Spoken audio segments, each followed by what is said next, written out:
All right, it says recording started. Okay, so we're going to roll through today. We're going to go over everything that has an 11 or a 12 in front of it. I have like a week makeup planned in here. So let's kind of go over and see what you should have done already in the class, okay? So week 1, week 2, week 3, week 4, week 5.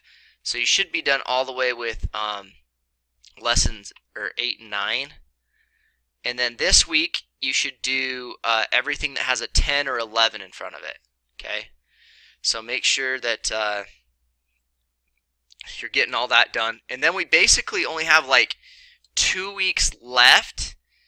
And if you hurry and get through that, it'll be done. But I have on the calendar like another week that's kind of a catch-up week or kind of a redo week. So you guys can go through, do all the quizzes, and then you can go back and be like, oh, my grade's a B minus. I want it to be an A, right? Or I want it to be this. And you can go back and retake the quizzes and get extra, or the grade you want, okay? So that's kind of how I set it up right there. Any questions on pacing, where you need to be, all that kind of stuff? Should be pretty simple. Just watch the video, take the quiz, and it's all on the stuff we're going over here in class. We all good with that? Very good. Okay, I guess no comments is good comments. Okay, first thing we're going to do, we're going to talk about spending plans, okay? Now, a spending plan is actually just basically tools that you use to make a budget. Okay, do you guys budget for anything out there? If you budget for something, tell me what you budget for. Okay, yep, what do you budget for?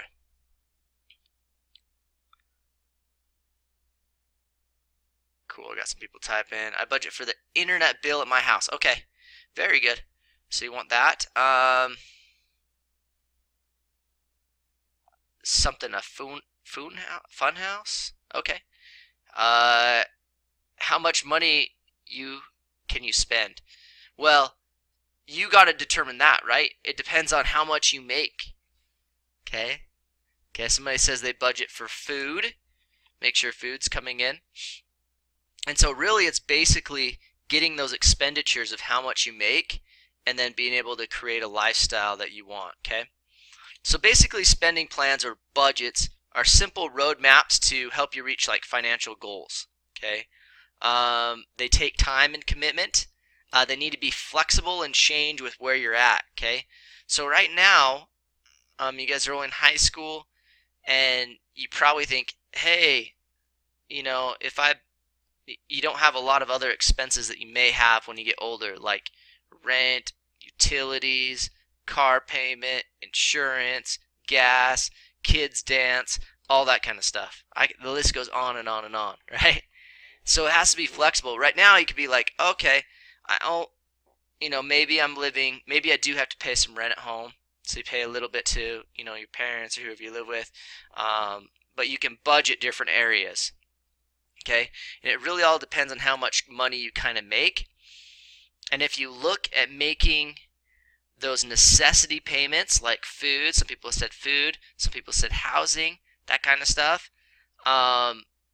If you do those first, then you can look at that excess funds to spend on maybe some fun stuff or for leisure things or for retirement, right? That's something you have to look at. So some things you want to do, budget helps you do, is it put aside monies for savings goal. Okay, prepare regular expenditures.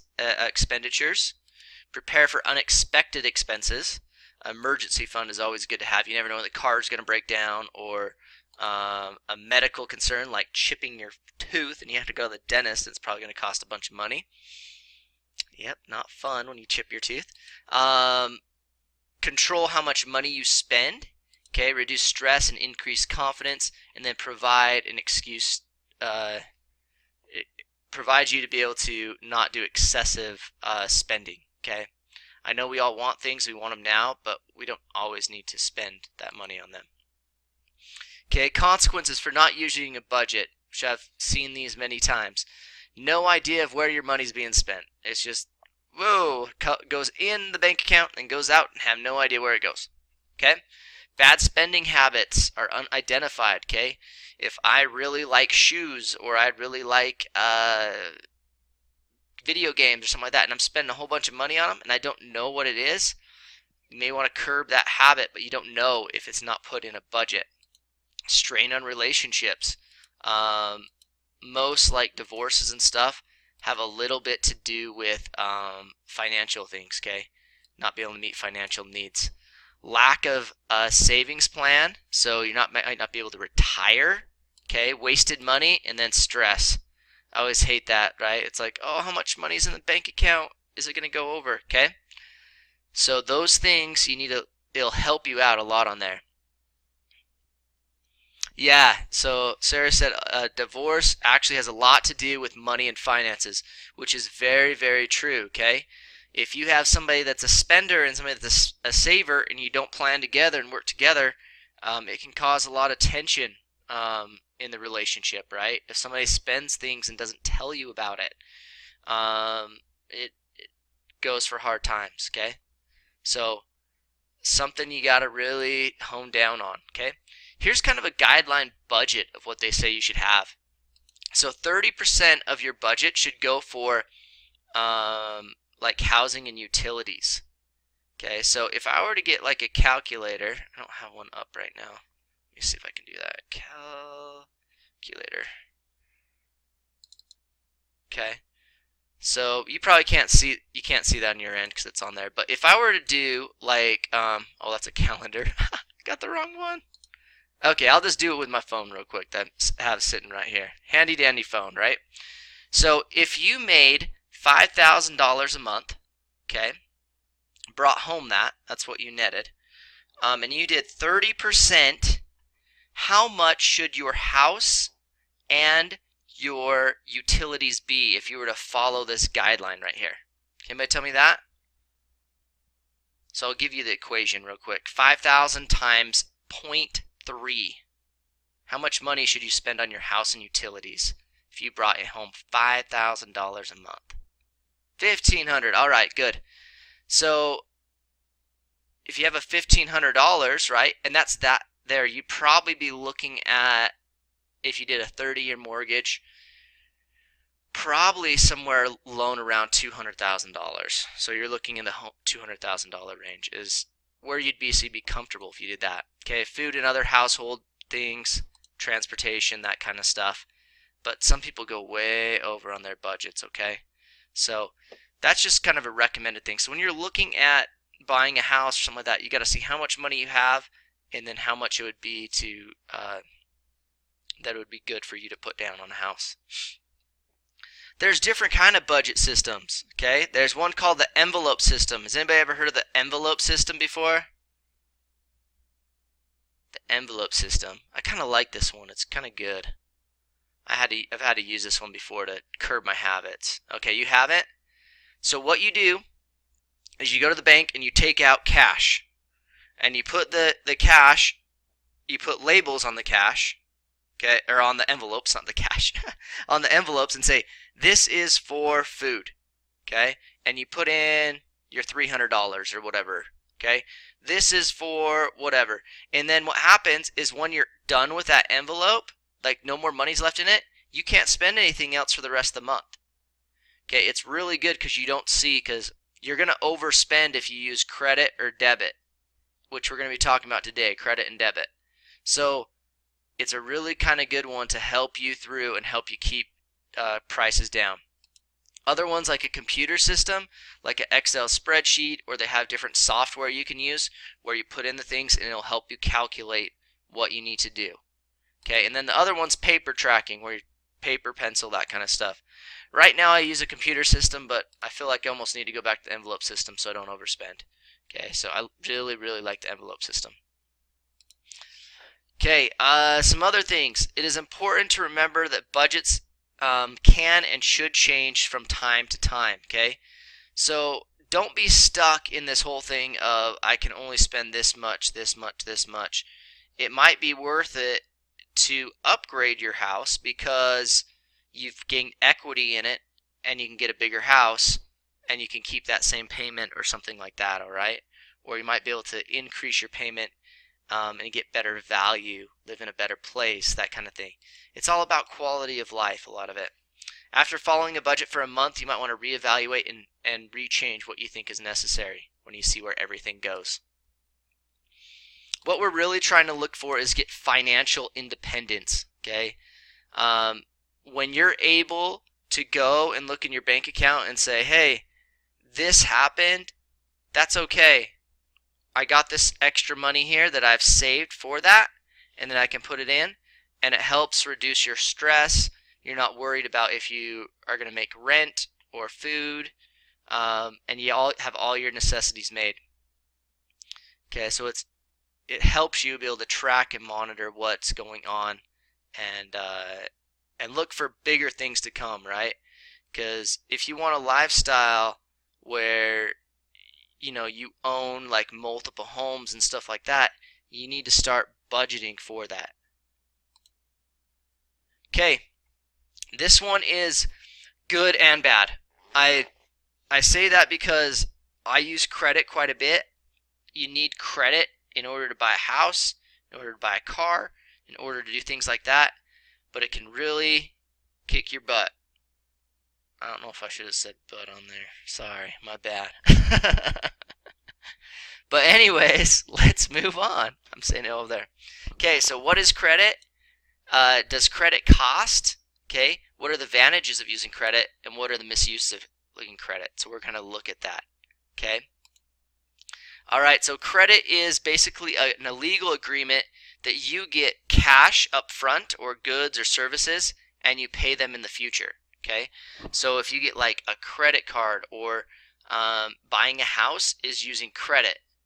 The bank gives you so much money to buy this house, and then you have to pay the bank back, but it costs you interest. Okay, so basically a little bit about credit. It was born over 100 years ago. Basically giving people money and paying them back. 1960s reported only negative things. Now you have what's called the FCRA. It's the Fair Credit Reporting Act, and that's basically kind of what protects you if you have somebody like uses your credit or is fraudulent with your credit or something like that. Okay. So this is what's pretty crazy. This is credit card. The average credit card balance for 2011 was $6,576. Okay, so if you take your calculators out again, okay, yeah, that's a lot of money.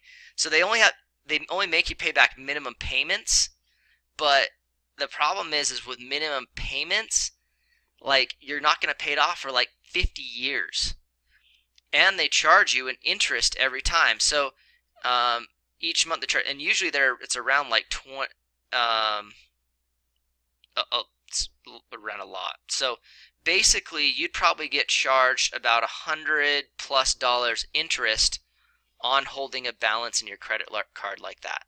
Okay, so it is pretty crazy. The average one in Utah is a little bit less, but not much, at $5,016. And this was 2011. Guarantee that's gone up now. Okay. Some people have $30,000, $40,000, $50,000 of credit card debt, which is just insane. So how can credit cards be good if you have to pay so much money? Very good question. Okay.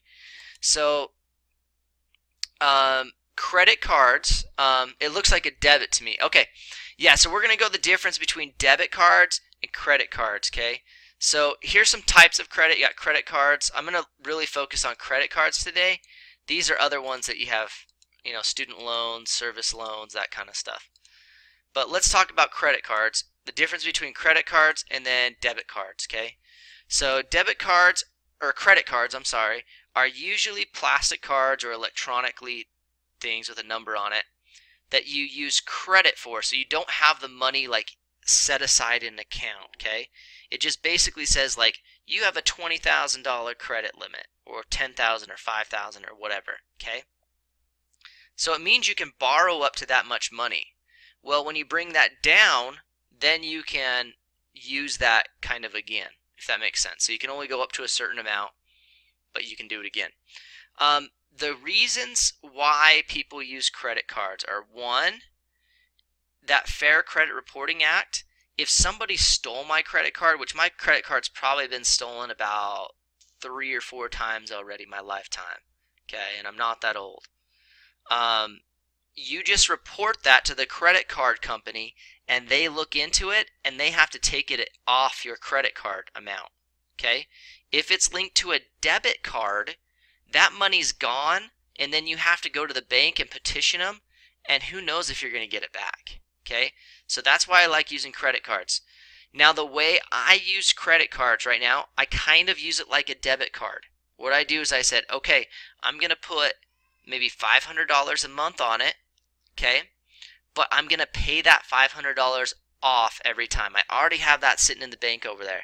So I use it as a protection for me, but I pay that off every month. If I don't pay it off every month, I'm going to get charged a big fee, right? So if you pay it off every month, I can do that. And there's some credit cards that give like rewards and that kind of stuff. But what the credit card company's banking on is you're not going to make that full payment one month, and that you're going to owe them more money, and they like that, okay? So that's basically how a credit card works. So if you kind of use it like a debit card, okay, because debit cards, they basically, they're linked to your checking account, and when you use that debit card, they automatically take that money out of your checking account, and it's directly linked to there. So you can kind of see why you don't want somebody to get your debit card number as much as a credit card number, okay? So if you're shopping online, that kind of stuff, I would say definitely use a credit card, but just make sure you have enough money in your account to pay that off each month, and you just pay that to the credit card company. And they kind of become a median in between where you're purchasing the stuff and your bank account, and you kind of have that separation. Does that make sense? Difference between a credit card and debit card? You're kind of thinking, do I really want a credit card or not? Is that what you're thinking? You get the difference? Okay. So basically, credit card, you're spending somebody else's money, but you have to pay it back. And if you don't pay it back, like every month, you're going to get a big fee. Your debit card, you're using your money, but your money could run out, right? And so you might want to look at doing that. All right, student loans are another one that I just kind of want to briefly go over. So one thing about student loans is they build interest all the time, but you don't have to pay them back until after you've graduated from college for at least 6 months, and then you have to start paying it back. I would really recommend at least to pay, if you get student loans, to at least pay the interest of them. So each month, even if you're a poor student, okay? Because that interest will build up still, and even though you don't have to pay the loan yet, it's kind of hard to get it all paid off after that, okay? So look into that. And one bad thing about student loans too, if you ever had to go through bankruptcy, it would still stay on your thing. It doesn't go away. Yeah, my mom is still paying off student loans. Yeah, unfortunately, that's how it works, right? So you want to be careful. I would try to get scholarships, grants, everything like that before you take out student loans. Just make that as kind of your last resort there. Okay, so you'll want to establish credit too, okay? A good way to get credit is to get a little credit card, okay? Maybe just put your gas on it, but make sure you can pay it off each month. You do get credit by having a bank account, having employment history, living in one place, utilities against your name, and then department stores and credit card purchases. So you want to build credit. So like, let's say I really need a car, okay? Well, you can go out and get a loan for a car, okay? And you can pay that off at a low interest rate, so you don't have to pay as much back on there, okay? So that's why you want to develop credit, and those are ways that you can do that. To maintain it, you need to pay your monthly balance on time, okay? So there's a minimum that you have to pay, but I would pay the whole balance off if you can, okay? I would use credit cards sparingly and stay within limits. Some people put whole vacations on them for like $5,000, and then they have to pay for their vacation like 10 times over again. It's not very smart. Okay. Do not move balances to other credit cards. So that's something that people do. They kind of move it from one to the next to kind of defer things. It doesn't work out very well. Okay, in the end, because you're finally going to run out. Check the credit reporting regularly. So you want to check your credit and make sure that there's funds on there. Everything that's put on there, there's not somebody that went and stole your identity and is running a credit card in your name. Okay, that happens a lot. So make sure that happens, or you're going to get bad credit and you won't be able to borrow a car, get a house, that kind of stuff.